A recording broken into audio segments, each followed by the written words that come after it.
Good morning.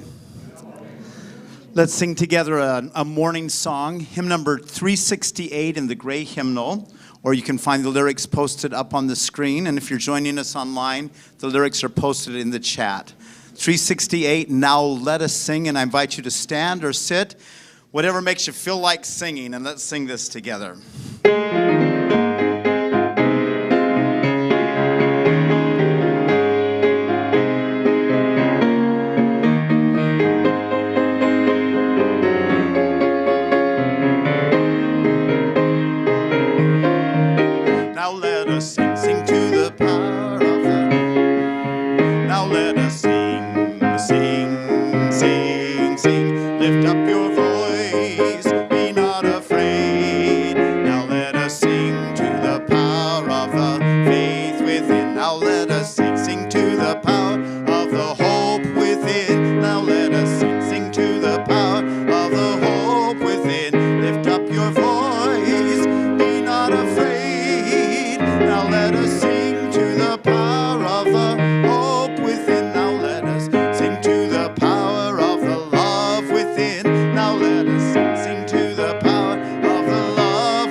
Good morning. Welcome to the Olympia UU congregation. Thank you for joining us, however and wherever you have chosen to attend. Our community envisions an interconnected world that is loving, just, and healthy. We commit to living out our mission to welcome and wonder, embrace and empower, bridge and become. My name is Ann Colbury. I use she, her pronouns, and I'm a member of the worship arts team. Leading worship with me this morning is our minister, Reverend Mary Geer, Troy Fisher, our music director, and our guest speaker, Dr. Mary Ellen Johnson. Mary Ellen holds a Doctor of Ministry degree from the Wisdom School of Graduate Studies. She is also a Religious Science Practitioner and a Certified Labyrinth Facilitator, as many of you who walked her labyrinth since Friday know. Mary Ellen has been known to go hours and miles out of her way to seek out a labyrinth someone told her about. As an avid pilgrim, she has completed the Spanish Camino, as well as journeys on foot to Assisi in Italy and Chartres Cathedral in France. She's also a voracious reader and is deeply inspired by stories of human triumph over adversity. Dr. Mary Ellen's personal credo is, share what you love and teach what you know. Here are a few things you should know about our service this morning. We are streaming live on both Zoom and YouTube, and the service is being recorded. If you are in the sanctuary, you can view the chat and the mostly accurate and sometimes humorous subtitles on the screen in front. We are a multi-generational community. Babies, kids, and teens are all welcome in the sanctuary. Nursery care and a story time program are also offered just down the hall in the classroom wing. Comfy chairs are available up front for anyone. We're grateful to all who have helped make worship happen this morning. Thanks to this week's ushers and greeters, the kitchen crew, our ever nimble tech team, and everyone seen and unseen who has contributed in so many ways. After the service, everyone will have a chance to discuss reflection questions offered by Dr. Mary Ellen. If you're online, please stay to be redirected into a breakout room for a virtual chat. For those in the sanctuary, please head to the Commons for fellowship and food. At 11:30, after the chat, please return to the virtual main room or here to the sanctuary for a forum with Reverend Mary on OUUC after COVID. Finally, a huge thank you to all who have made a pledge to this year's stewardship drive. If you haven't pledged yet, now is the time. Stewardship pledges account for almost 88% of our annual operating budget, and the board will be considering a budget in the next few weeks based on current pledges. You can find more information at the link in the chat and on the OUUC website. There's always so much happening here, from a variety of small groups and Thursday community dinners and spiritual practice to study and action groups. Please refer to the weekly Tuesday electronic update or the OUUC website for current information. Okay, let's stretch and settle, deepen our breath, and open our hearts and minds as we prepare for worship. It is good to be together.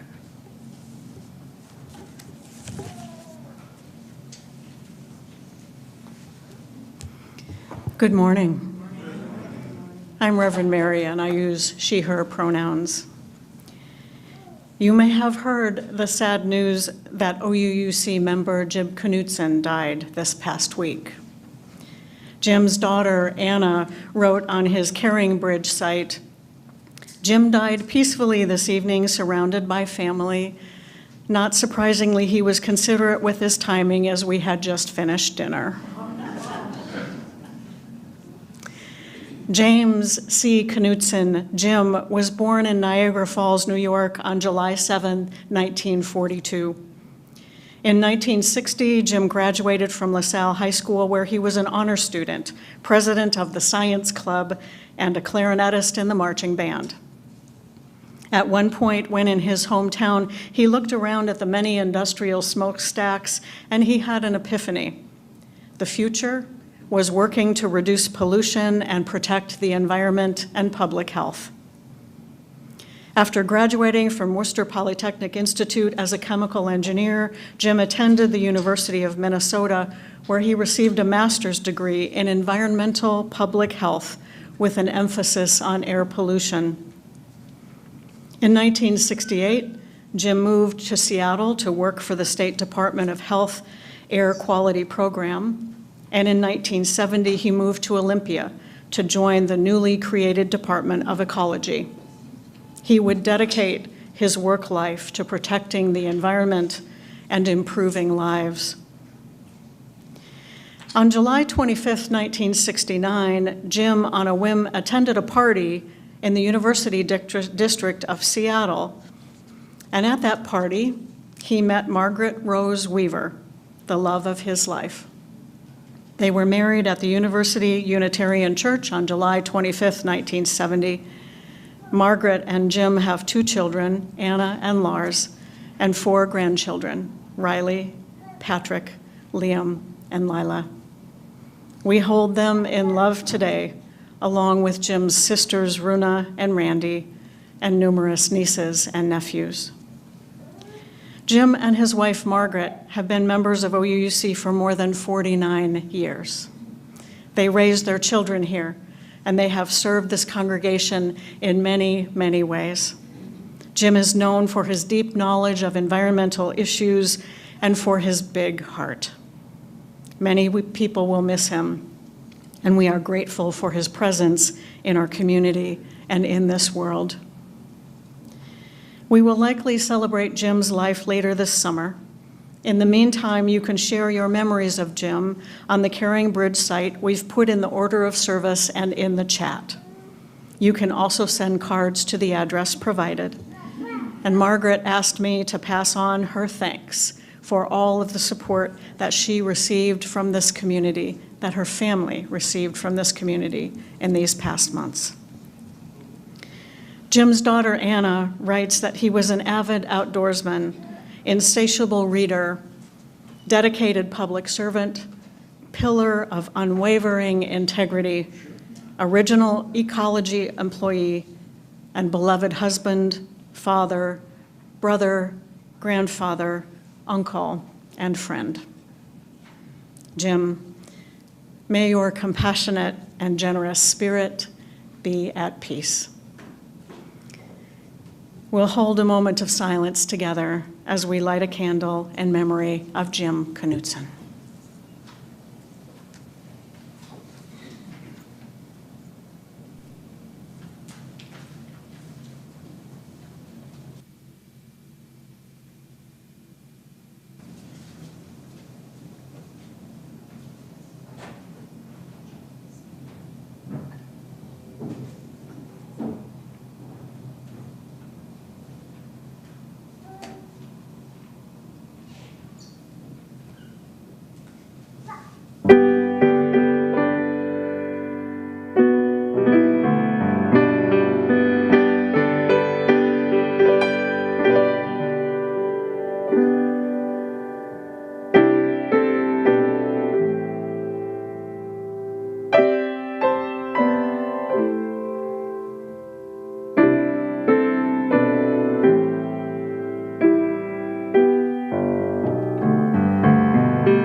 Each Sunday morning, we join UU congregations around the world in lighting a chalice, the symbol of our faith tradition. If you're attending online, let's light our chalices together with these words of Paul Sprecher. We light this chalice in memory of the courage of those who have struggled for freedom, the persistence of those who have struggled for justice, and the love of those who have built beloved communities to carry on the light of hope.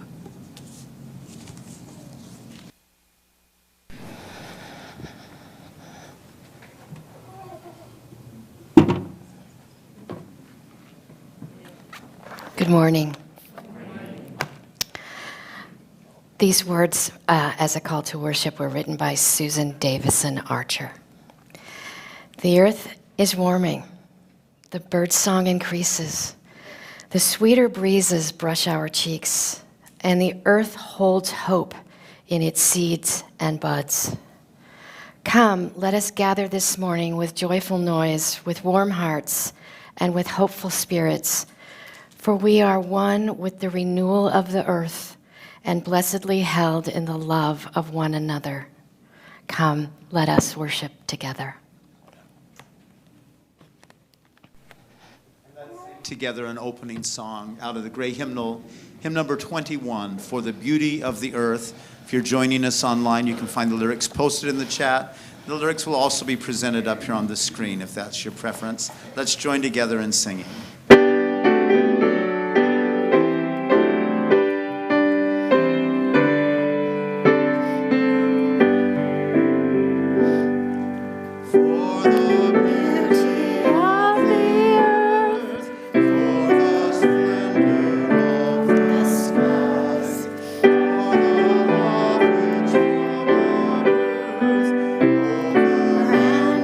Around us lies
Thank you for singing.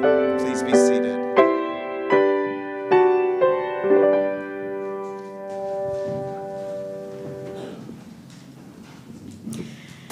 3 years ago, in March of 2020, the world was turned upside down by a virus. Before that, the board and I were discussing how to address our overflowing sanctuary, and we appointed a task force to help us figure that out.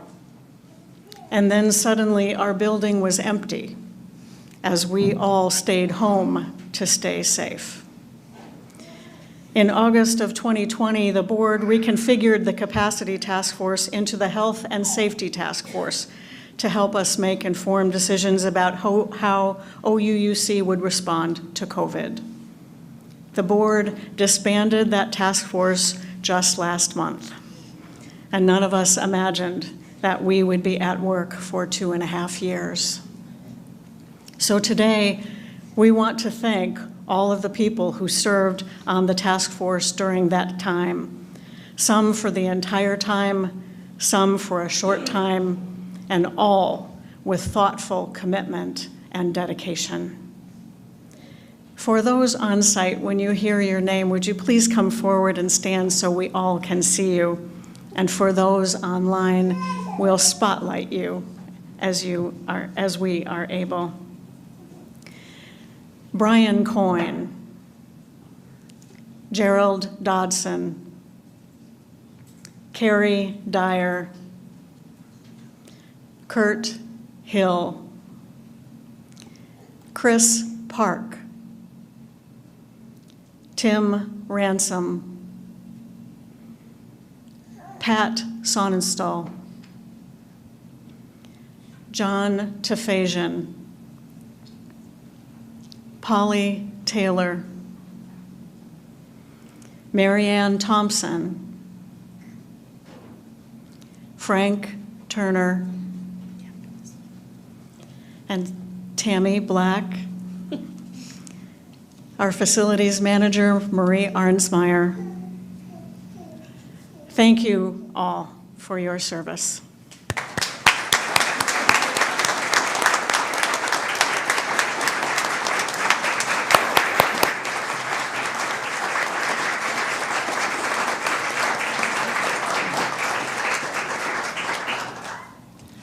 I'm Tammy Black. I use she, her pronouns. I started working with the task force last June, replacing Brian Coyne as the board liaison. From the first meeting I attended, it was clear that this group worked very well together, reaching consensus at each meeting, making difficult decisions. It was a pleasure to work with you all.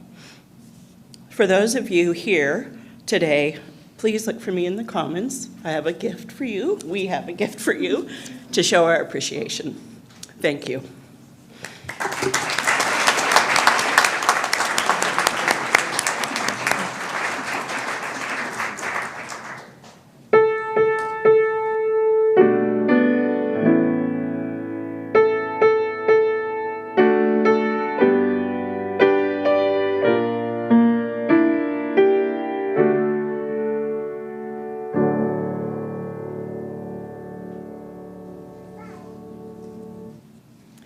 Each Sunday, we join together to express our gratitude by collecting an offering. Half the offering supports the ongoing work of OUUC, which is mostly funded by our regular pledges. The other half supports a local organization whose goals are in harmony with our Unitarian Universalist values. During March and April, our Share the Plate community partner is Hands-On Personal Empowerment, or HOPE. Here's a video message about their meaningful work with regional youth.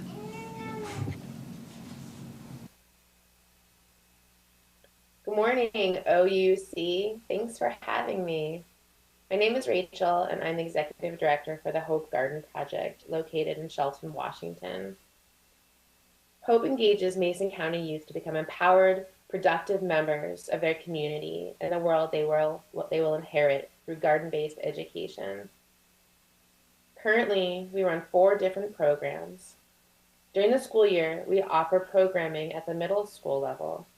where youth learn about health, sustainability, and steward the garden located at Evergreen Elementary.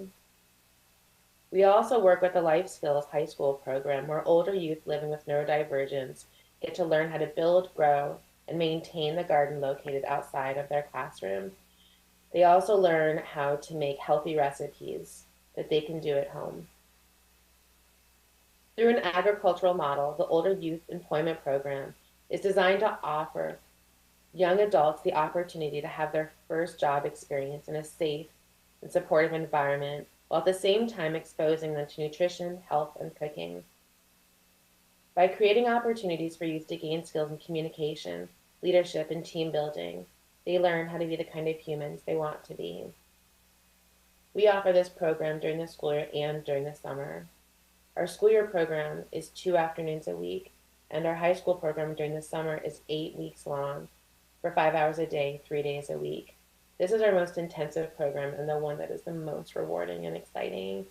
But all of our programs are really wonderful, and we wouldn't be able to do it without support, like the kind of support that we are getting from you all. So thank you so much. We really appreciate it. Have a wonderful rest of your day. We invite you now to participate in the spiritual practice of generosity. You may make a donation online, either through the church website or by texting the number that will appear on your screen.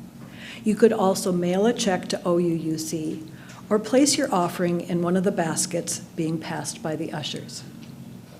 May you experience the joy of freely making an offering, knowing it will make a difference and be gratefully received.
Thank you so much for your generous gifts.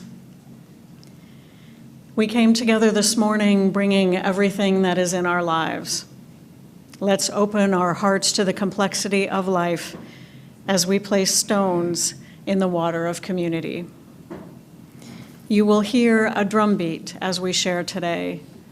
It brings into our awareness that our individual hearts beat, and together we create the heartbeat of our community. So right now, let's just take a big, deep breath together, in and out. And let's open our hearts to receive the complexity of all that is in our lives and our community today.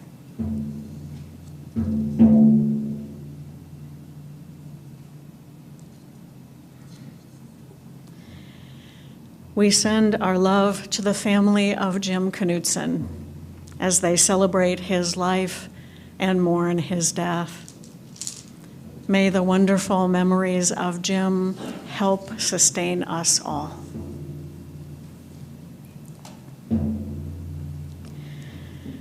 Janet Swanson's daughter, Sheila Smith, let us know that Janet died recently.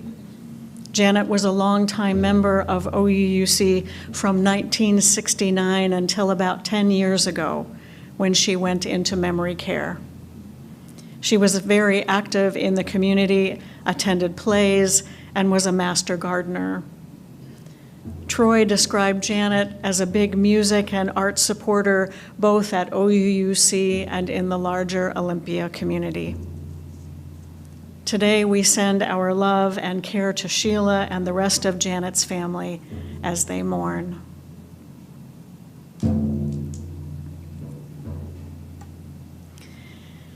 Our OUUC administrator, Darlene, shares that her son, Tim, has had an unexpected mental health emergency and is away from home and out of contact.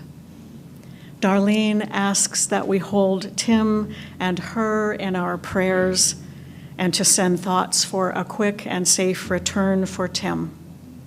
Darlene requests no calls or visits and requests some grace, as she may not be as responsive as usual to our requests. Darlene, we are all holding you and your family in care and love.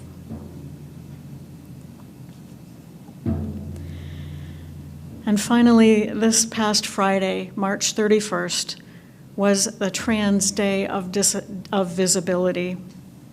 As Unitarian Universalists, we believe that every body is sacred. Legislators are passing anti-trans and harmful bills in states all across the country, and many of us are fighting back. Today, we send our love to the transgender, non-binary individuals and families in this community and in our wider community. We see you, and you are not alone.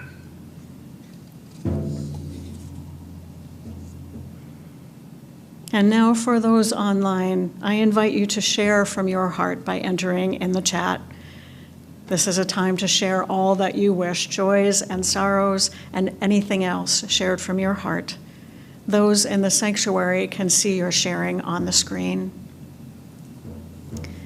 And for those in person today, I invite you to come forward if there is something you'd like to bring into the community. You may hold your sharing in your heart as you place a stone in the water. Let's hear the heartbeat of our community and reach out our hearts in love and care to all those who share today.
We will place one more stone in the water for all that has been shared online, shared from the heart.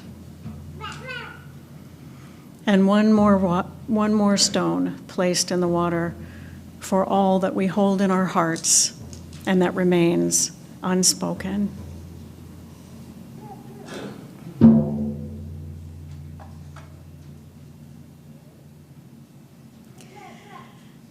Please be now in whatever way is comfortable for you to breathe, and just take a breath. And in a moment, I'm going to invite you to howl wherever you are, to raise our voices to the sky. So you can stand or sit in whatever way is comfortable for you. We'll just take a deep breath and point our noses to the sky and howl like the wolves. Great mystery from which we come and to which we return. Hear our cries.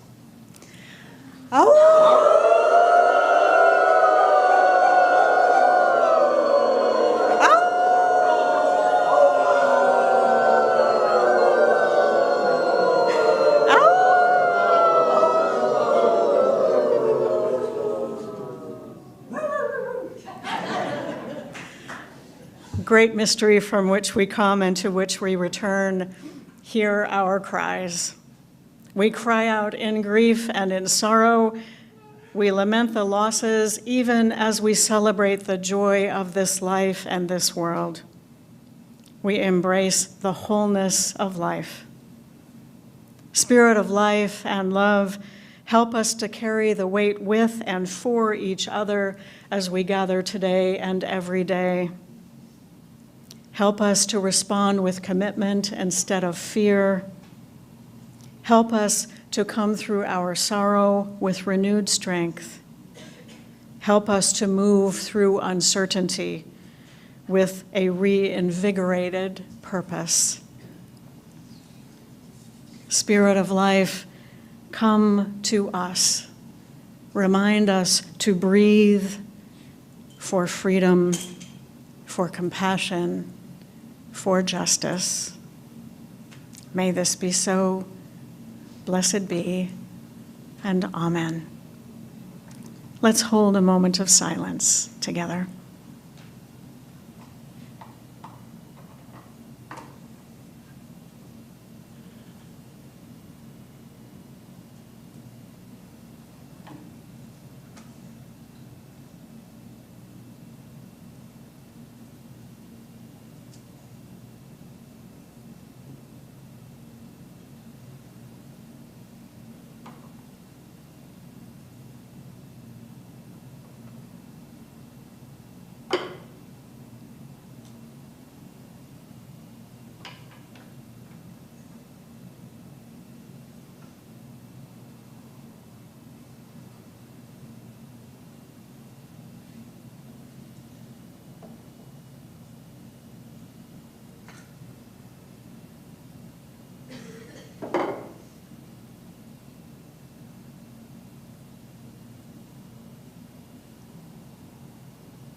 I invite you to remain seated and let's sing together, Spirit of Life. Hymn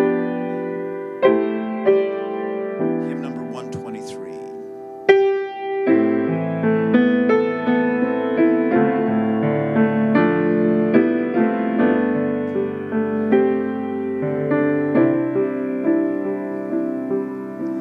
Spirit of life, come to me,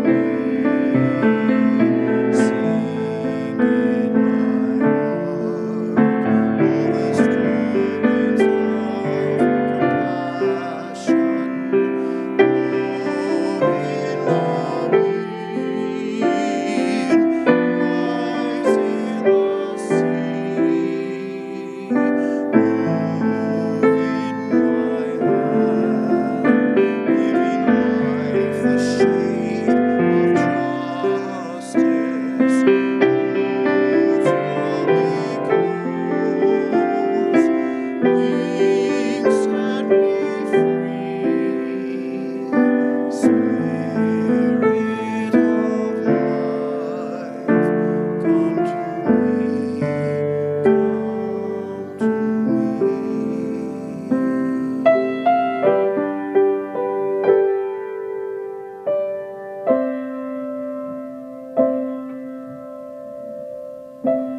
Today's reading is a contemporary version of the 23rd Psalm by Kevin Tarsa entitled Psalm 23 for This Moment.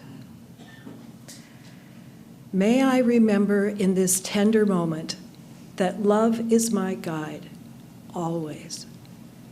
I have what I need, really, with love at my side, above me, below me, in front of me, behind me, inside every cell of me, love infused everywhere.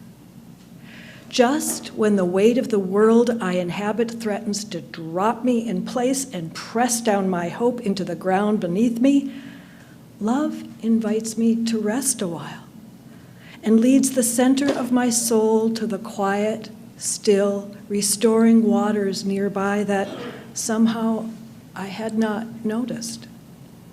And so love quietly sets me once again on its tender and demanding path.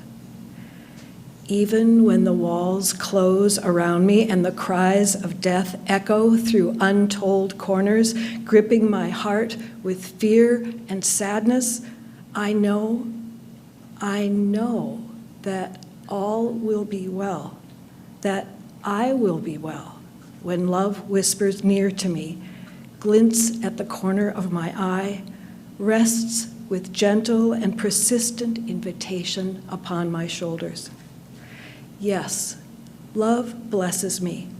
Even as the sources and symbols of my pain look on, love blesses me from its infinite well.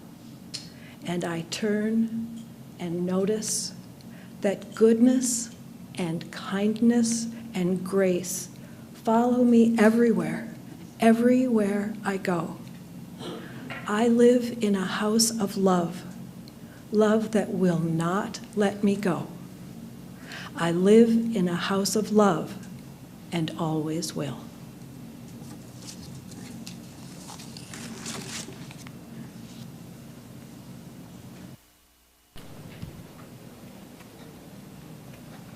Thank you, Anne. Wasn't that beautiful? So good morning. I'm Mary Ellen, and I prefer that she and her pronouns. And I've come to talk to you today about going through hell and how to keep going. And, you know, as I said, as Anne mentioned in my personal credo, you can only share what you love and teach what you know. So yes, I've been through hell. And I'm here today to at least give you some tools. How's that? So what do you do? What do you do when life falls apart? When the bottom falls out? When something you've always depended on is suddenly not there? What do you do? The first thing you do is surrender. I learned this the hard way. The first thing you do is surrender to the reality of the situation. And surrender is a word we don't like very much because it sounds weak. It sounds like giving up before we even start, right? But Pema Chodron, in her wonderful book, When Things Fall Apart, encourages us to look at our pain with soft eyes, to make friends with it, to sit with it, to sit in that hot seat and not resist how awful things really are. We have to release the illusion of control because we don't have any. We need to embrace the truth that there's no firm ground to stand on. That's the first thing. And then we use our superpowers. We use our superpowers of first surrender, and then our superpower of rational thinking, clear thinking, and our superpower of faith and of action and of gratitude. So in an existential crisis, the first thing you might need to do is to have a good cry, right? Have a good one and sob if you need to. All right? And be honest with yourself and with the people who love you and with God. And And because when you sit with your fear and your pain, and you begin to see with a whole new set of eyes. And when you see with a new set of eyes, what you see begins to shift. The important thing is not to do any spiritual bypassing. Don't jump immediately to, this was all God's will, it was meant to be. I'm sure there's a reason for this. Don't jump to that, because really what's happening may be very well telling you that something needs to shift at a deeper level.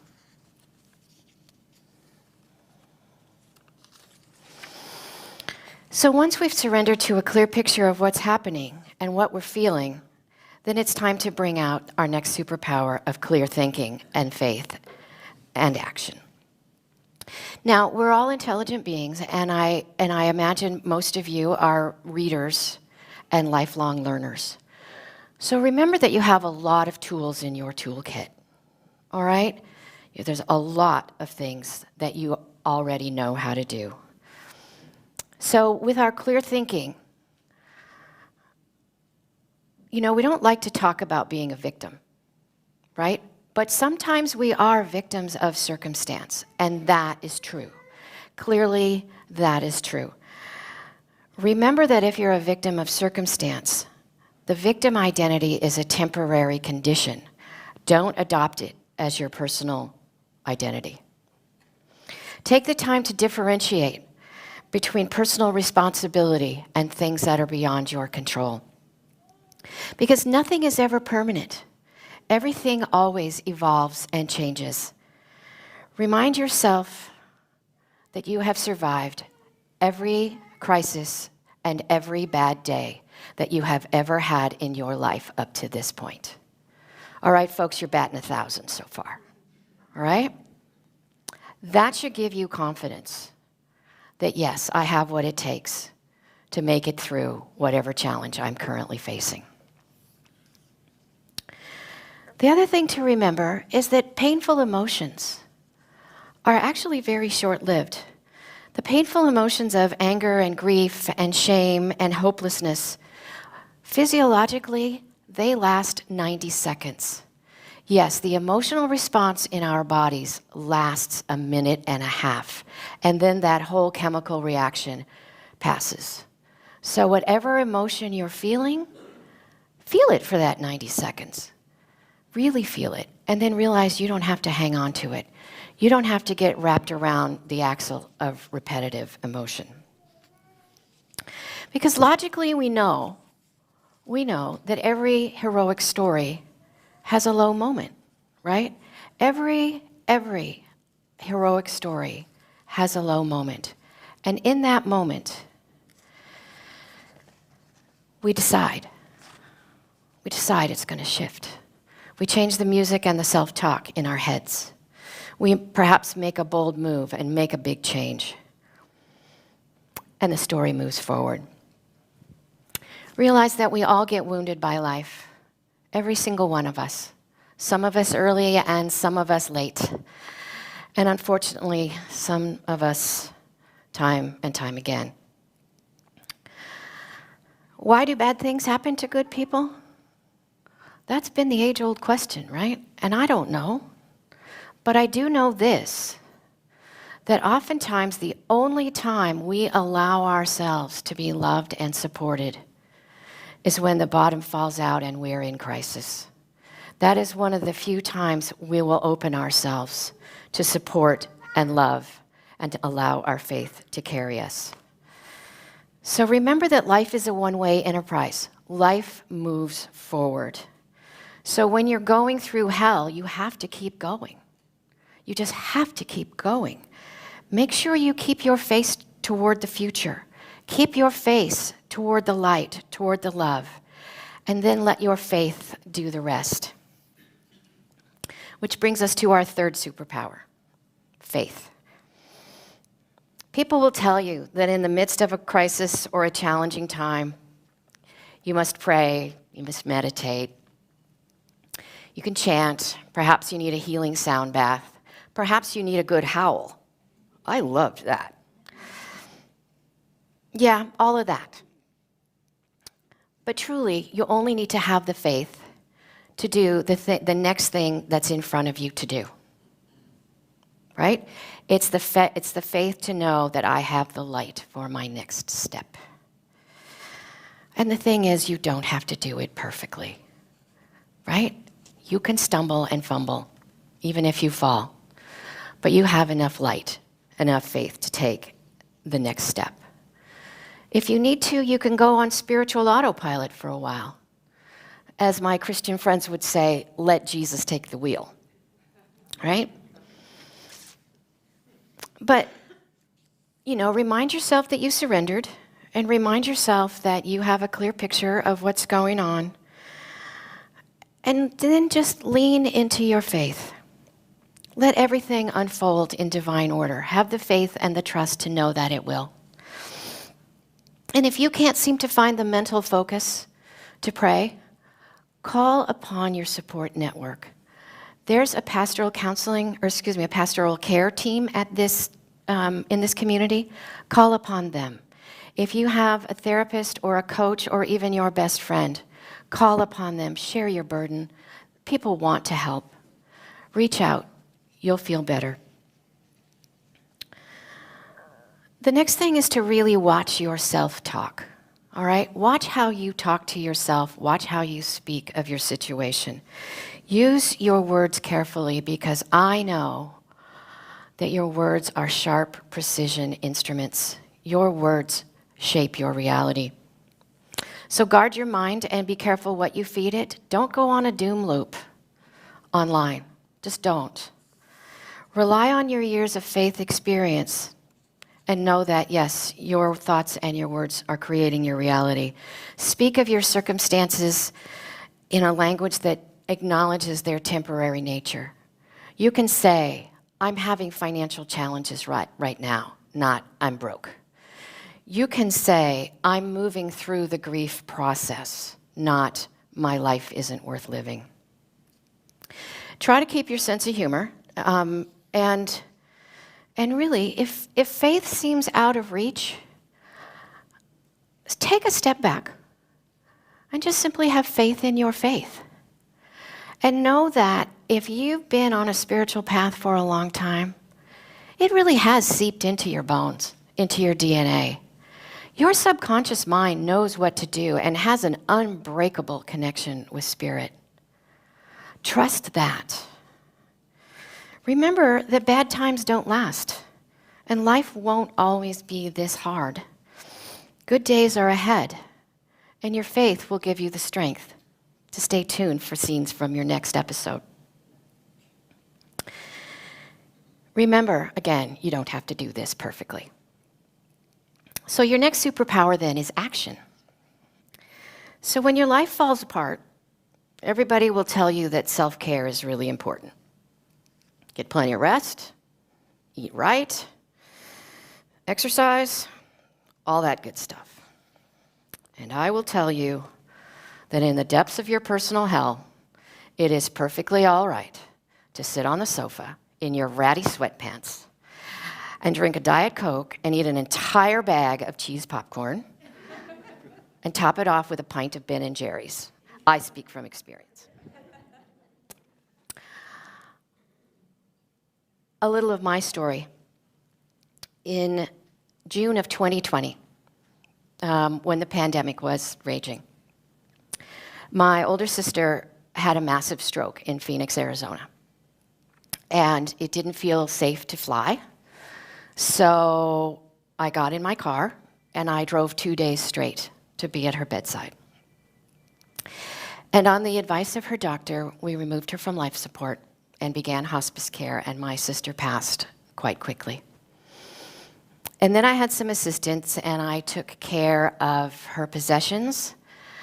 And a few days later, I picked up her ashes, and I buckled the urn into the passenger seat of my car, and I drove 2 days straight home. And I got home, and I went right back to work. I did all of that in the span of 12 days. And then as the pandemic raged on, and the recession deepened, and winter came, I went to a dark place.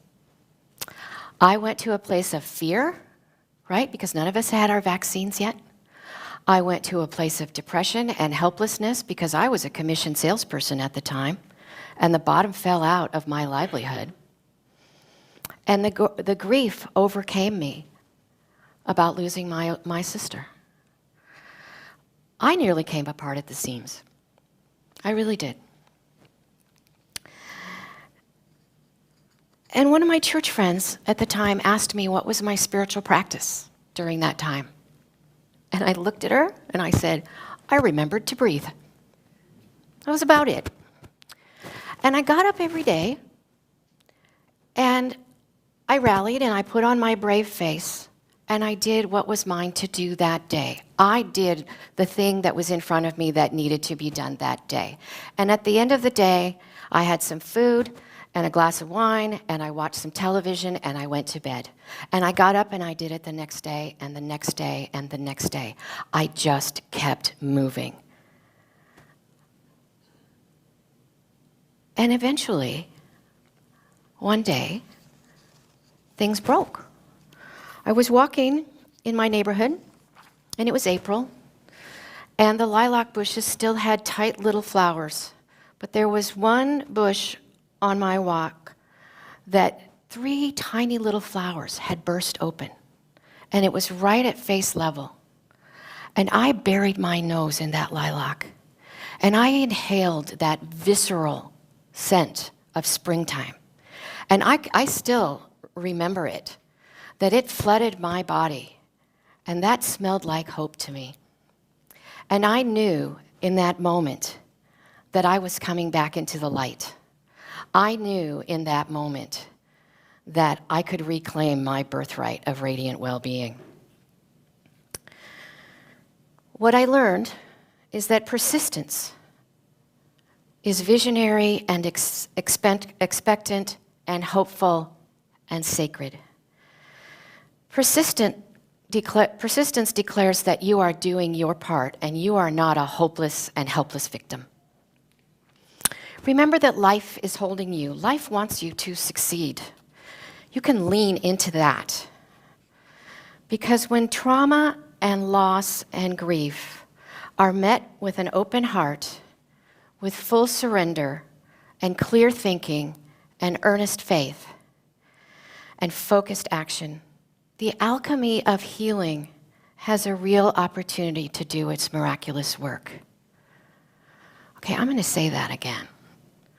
When trauma and loss and grief are met with an open heart, with full surrender, with clear thinking, with earnest faith, and focused action, the alchemy of healing has a real opportunity to do its miraculous work.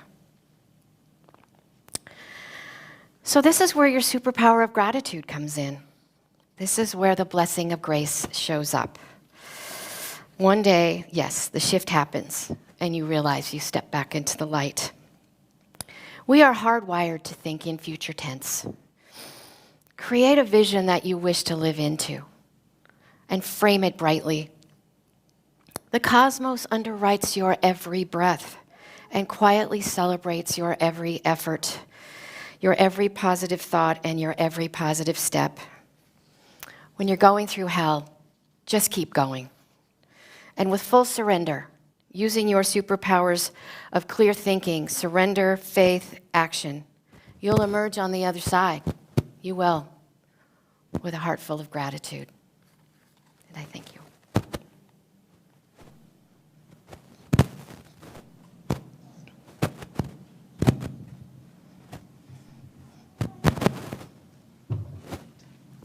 I'd like for you to join me.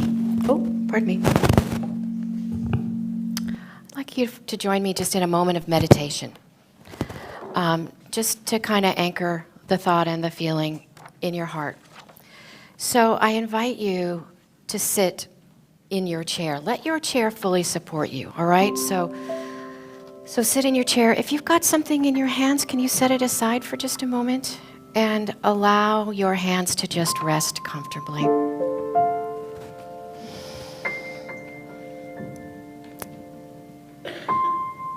And as we breathe together the one breath of life.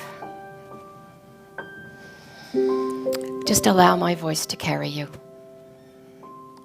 As I breathe and I settle into the support of this chair, I acknowledge that this feeling of support and safety is mine to access at any time. As I relax into my faith, I know that I have the tools to meet any challenge. And as I rest in faith, I turn my attention to that place of quiet strength within my own soul. The quiet strength that has carried me throughout my life to this very day. No matter what happens, I know that with full surrender to reality, supported by clear thinking and faith and action, I can prevail in any circumstance. I sense the hand of God touching that space between my shoulder blades. I feel the wind at my back. I am held and supported by the cosmos. And I accept this truth with open-hearted and abiding gratitude. And I claim my birthright of radiant well-being. And as we breathe the one breath again and we return, I want to thank you for having me come speak to you today.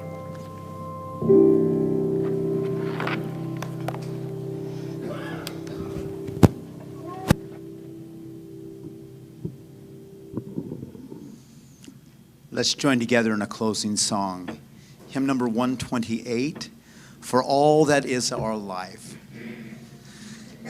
If you're joining us online, the lyrics, as always, are found in the chat. And if you're here in person, you can find them posted on the screen or use the book.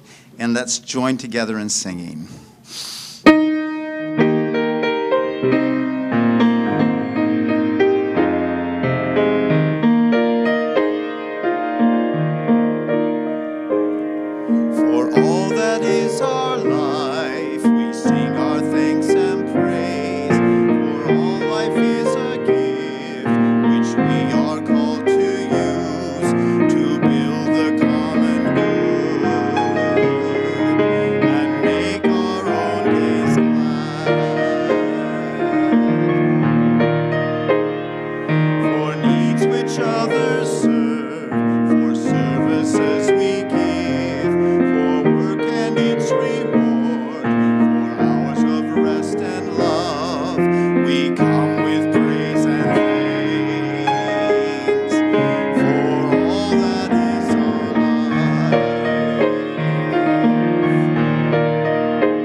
If you are online and have a candle or chalice, please join me as we extinguish our chalice with the words of Kevin Jago.